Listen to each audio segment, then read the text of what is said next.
Let's be honest. No matter what you're trying to do in Conquest of Azeroth, sooner or later, you're going to need gold. Maybe you're buying better gear. Maybe you're constantly respecting your talents. Maybe you're crafting consumables for raids.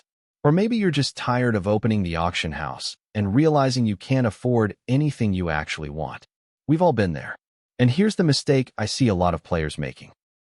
They spend hours looking for one magical farming spot that's supposed to make them rich overnight. The truth is, that farm doesn't exist.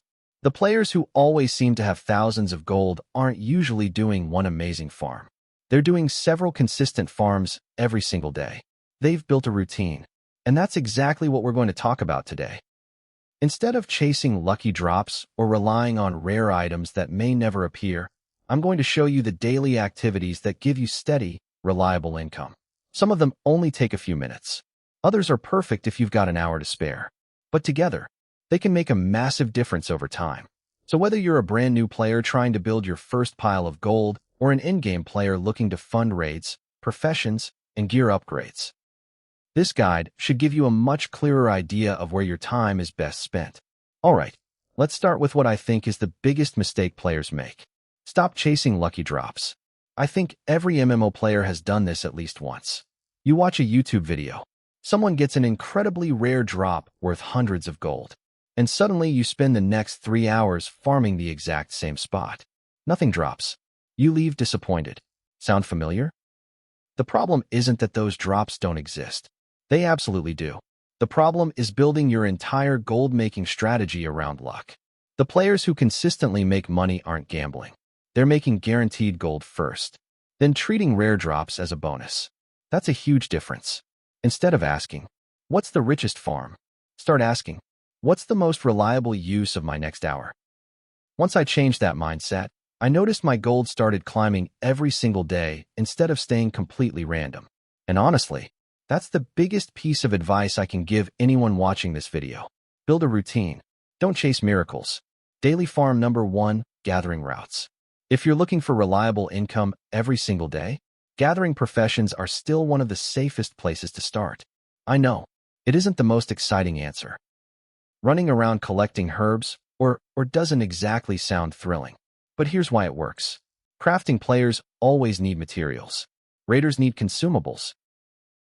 People leveling professions need resources. That demand never really goes away. And in Conquest of Azeroth, the new woodcutting profession has added another market to take advantage of alongside mining and herbalism. One thing I'd recommend, don't just run in circles without a plan. Pick a route. Learn where the resource nodes usually appear. After a few days, you'll stop checking your map every 5 seconds because you'll naturally know where to go next. That alone speeds your farming up a lot. Another mistake people make is selling everything immediately. Sometimes that's the right decision. Sometimes it isn't. If you've noticed that raid night is coming up, or the auction house is looking unusually empty, it can actually be worth waiting before listing your materials. A little patience can turn the exact same farming session into noticeably more gold. Small decisions like that really add up over time. Daily farm number 2, call board dailies. If you're not doing your call board dailies, you're leaving easy gold on the table. They're not glamorous. Nobody's making highlight videos about them. But that's exactly why they're so good. They're consistent. You know what you're getting before you even leave town. Gold, useful rewards, progression, sometimes gear caches. And depending on the activities available, they're often worth combining with whatever you were already planning to do anyway. Running them on multiple characters can also increase your overall daily income if you enjoy playing outs. I always try to think of these as my free money for the day. Log in, knock them out, then move on to the more specialized farms. It doesn't feel like much on one day, but after a week or a month, you'll be surprised how much steady income they've generated.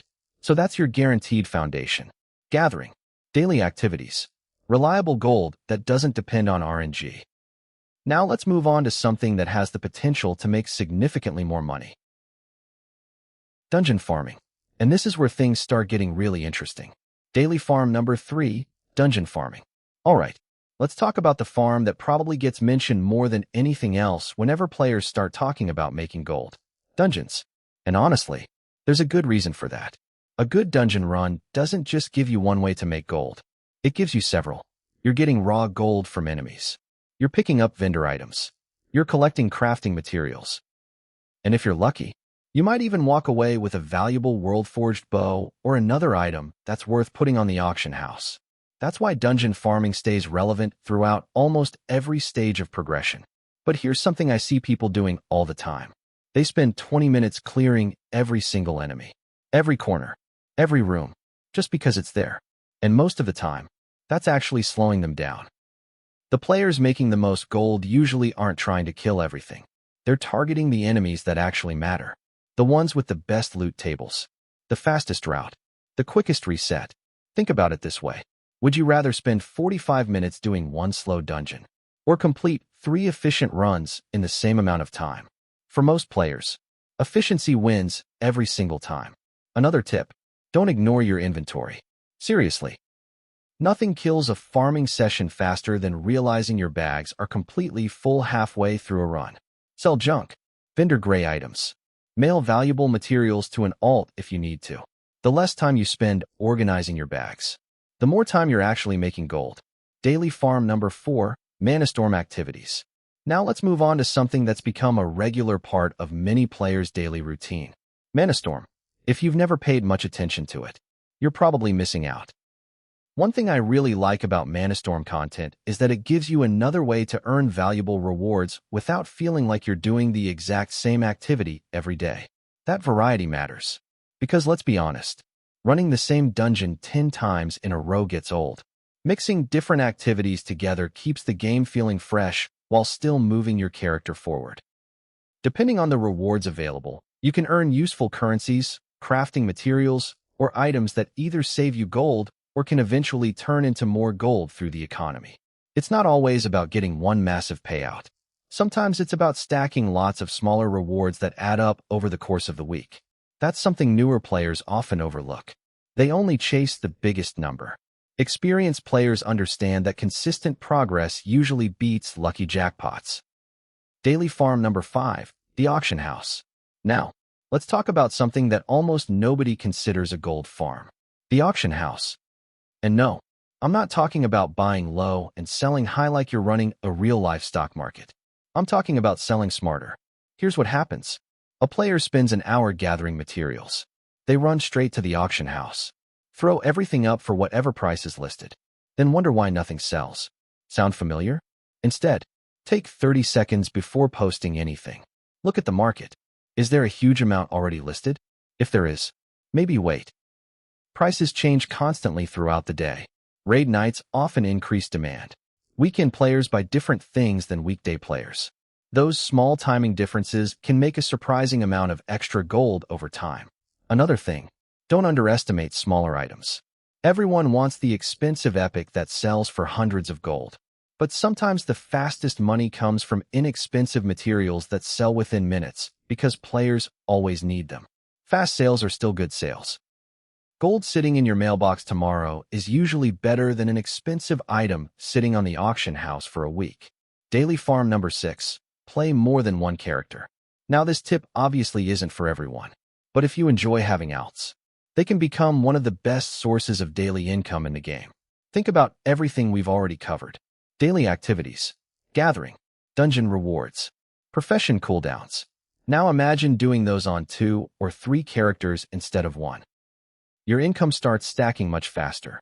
Now, I'm definitely not saying you should create 10 different characters just to make gold. That usually turns into a full-time job. But having 1 or 2 extra characters for professions or daily activities can absolutely be worth the effort, especially over the long term. Biggest gold farming mistakes. Before we wrap things up, let's quickly go over a few mistakes that I still see players making every single day. The first one, holding on to everything. Some players treat every item like it's going to become incredibly valuable someday. Most of the time, it won't. If something has been sitting in your bank for 3 weeks and you still haven't used it, ask yourself if it's actually helping you. Sometimes turning those forgotten items into gold is the better decision. The second mistake, ignoring professions. Even if crafting isn't your favorite part of the game, professions are part of the economy. Understanding what players need and when they need it can make a huge difference. And finally, trying to copy somebody else's farm exactly. Here's something people don't talk about enough. If a farming guide gets hundreds of thousands of views, guess where everyone goes tomorrow? The exact same location. More competition usually means less profit. Sometimes the best farm isn't the one everyone is talking about. It's the one nobody else bothered to check. Final thoughts. If there's one thing I hope you take away from this video, it's this. Gold isn't usually made in one incredible farming session. It's built through consistency. The players who always seem rich aren't necessarily luckier than everyone else. They've simply developed a routine. They log in, complete their daily activities, gather materials while they're traveling, run a few efficient dungeons, sell their items intelligently, then repeat the process tomorrow. None of those things sound revolutionary on their own, but together, they create a steady stream of income that keeps growing over time. And honestly, that's a much more enjoyable way to play than spending hours chasing one rare drop that may never appear. So that's my daily gold-making routine for Conquest of Azeroth, and the methods I'd recommend if you're trying to build your wealth without relying entirely on luck. If this guide helped you out, make sure to leave a like because it really helps the channel grow, and subscribe if you want more Conquest of Azeroth guides.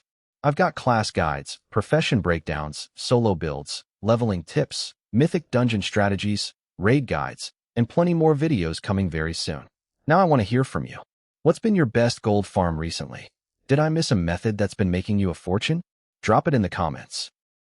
I always enjoy seeing what the community discovers. Thanks for watching, and I'll see you in the next Conquest of Azeroth guide.